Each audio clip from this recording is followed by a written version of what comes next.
we're not putting this. We're having this conversation. So Brian has a client, right, who is has two townhomes under contract, and their due diligence is coming up in the townhomes, but the problem is they need to sell their home. Yes. And the problem is that they don't have any offers. Yeah, no. And Brian said something really important. He said, I noticed that a lot of homes in this price range take a little longer to sell. It looks that way, yeah. Okay. So Brian, so you're noticing that I'm just gonna guys, I'm just sample role playing, right? So Brian, what you're noticing, so homes are taking a little longer to sell in your price range. Yeah. Okay. What if we could speed that up for you?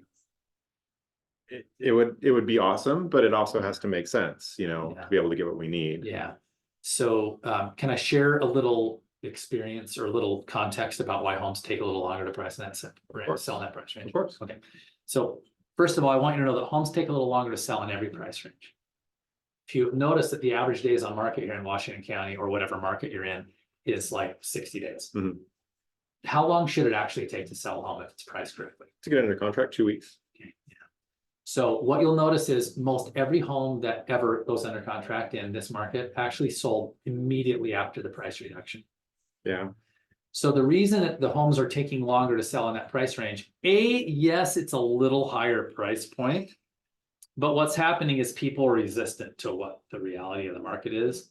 And if we go through it, and Brian, and I'm not going to do this, guys, for our role play, but I promise if I pull up Flex MLS and walked us through this, where I'm out of the role play for a minute, I promise you my point would prove itself. And I do price reduction under contract, price reduction under contract. Yeah. Price reduction under contract. Okay, so what happens, Brian, is so now we review the data and you go, oh, crap, you're right. So can I tell you what my biggest fear is for you, Brian? Yeah, of course. Okay. It would seem that my biggest fear is you're going to lose the two townhomes on the front end right now. But you said that you'd be okay losing them, right? We've opened up our options, yes. What if hanging on to this price that we're sitting with right now actually cost you even more money in the long run? That would not be good. Yeah, I don't think we'd be okay with that. See, I don't think you would either. No. And the reality of today you're not happy with. Would you like to be unhappy with this reality or exceptionally unhappy with a far worse reality? I'd rather be slightly unhappy with this reality, but it's also adding a lot of stress and pressure. And we're afraid that it's going to get to a point where we'll be too far and we'll lose everything we have down on this. So now, guys, this is where I'm going to insert something called a takeaway close. And the takeaway close is a pattern interrupt because Brian is really addicted and caught up in his own story. Okay. He loves his story. You're welcome with Taylor Swift in the background. Okay. I had friends with teenage girls at my house all weekend, and it was literally Alexa played all day long for Alexis. Okay. I'm going to insert something called the takeaway close. Sure. Okay. This is a pattern interrupt. I hear what you're saying. You know what? What if we just pull it off the market? Yes, stay put. And they would say, no, we want to sell the home.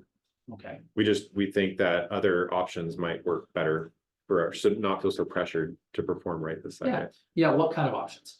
Looking at different townhomes. We were originally looking at units right next to each other with a backyard. We've now opened up our options to doing units that are slightly away from each other, and we don't need the yard. What kind of price point?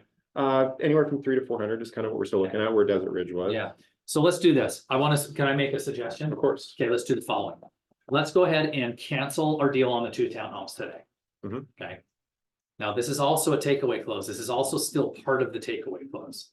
We're not trying to get Brian to do what he doesn't want to do. The issue is that Brian is no different than almost every client in the world in that he's having a hard time accepting what reality is. Mm-hmm. Okay. So Brian, let's do this. Let's go ahead and cancel the two deals on Desert Ridge. Okay. Let's take all of the pressure off the table and let's start looking for the new townhome. Okay, that's number one. Mm-hmm. Okay. Which is what they want to do. Okay. Here's number two. We still haven't resolved the fact, Brian, that no one's purchasing your home. What's the price now, Brian? $735. $735. So we know, Brian, that there's a consequence of time on market on pricing. The longer your home sits on the market, what do you think happens as prices go up or down? Yeah, you end up with less. Yeah, that's 100% going to go down. Yeah. And guys, every seller knows this, but you have to have them say it. They have to say it. Every seller knows this. And they have, I think We have they've come, dogs also beyond Taylor Swift. I think they've come to that realization, Yeah. but I think they're ready to drop Desert Ridge if that doesn't work because of Yeah. the time constraints. But I think even if they drop the price, they'd be okay with that, but that pressure on the Desert Ridge is So- driving them nuts. Yeah, so this is beautiful. So what we're gonna do is we're gonna help alleviate the pressure, because one of the things I shared with my team in sales training, you heard this right, Ryan? We can't resolve every objection. No, we can't. So what we've done is we're letting them know that we can take the pressure off. But now what we've done is we've engendered further the conversation that really needs to be had, that they're overpriced. Mhm. Okay? Which I've told them, they know, Yeah. but they're still trying to hang on to that possibility of getting more. Mhm. Yeah, correct. Brian, has there ever been a time? So now I'm gonna use a technique, I don't know why this keeps zooming in and out. I'm gonna use a technique, it's actually a language pattern called, has there ever been a time? Literally, was taught to me by Tom Ferry.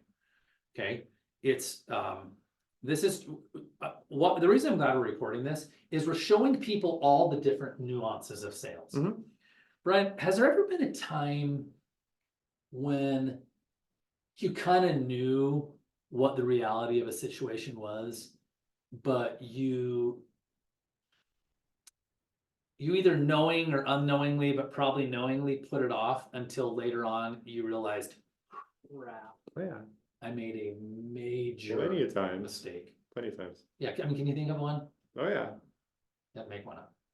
It's just like putting off doing my taxes, let's say. Oh, Yeah, dude, I've done this. been there. You're putting it off and then realizing you have to rush around and you don't have everything you need, and then, yeah, so I've had issues with that. in Yeah, my once past. upon a time did that and ended up, and because I'm running a large business, this might shock you, Brian, with a $100,000 tax bill I wasn't ready for.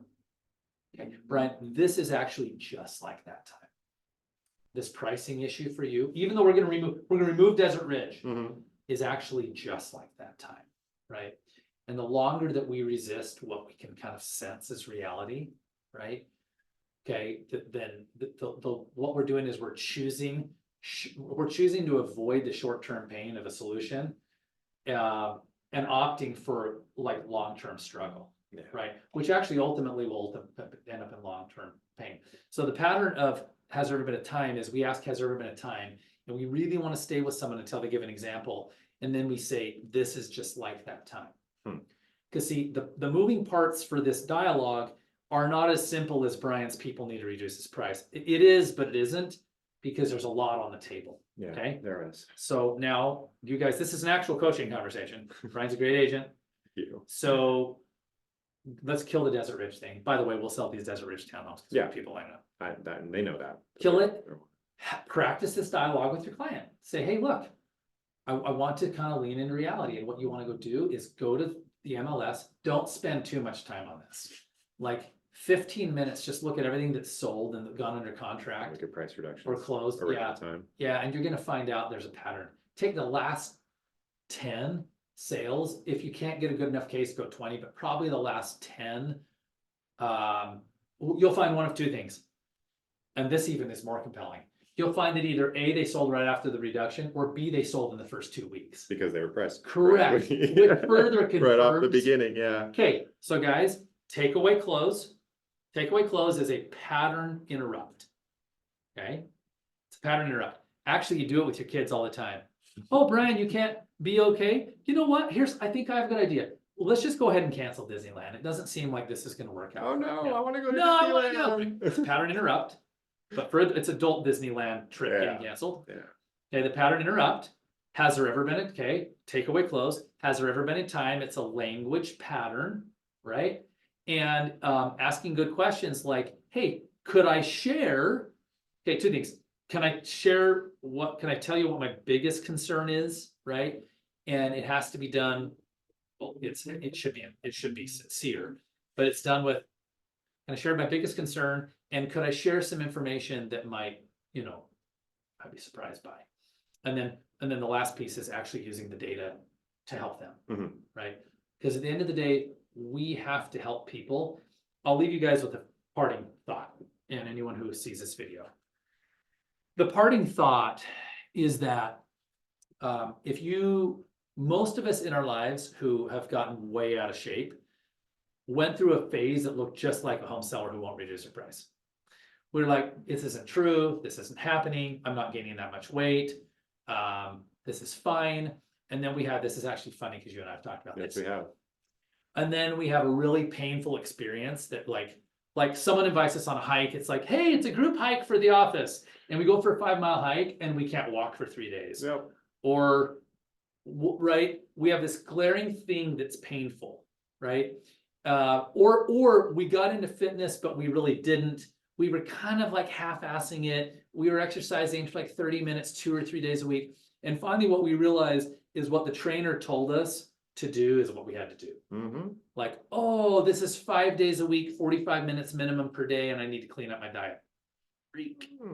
So this is what we're helping the clients with, right? We're helping the client get to where they actually need to go. Because even if his people pull their contract on that they're buying, it'll relieve a lot of pressure. It won't solve the other problem, but relieving the pressure may cause them to see the solution to what they need to do. Yes, I agree. I agree. Boom. Done. Okay, that's a great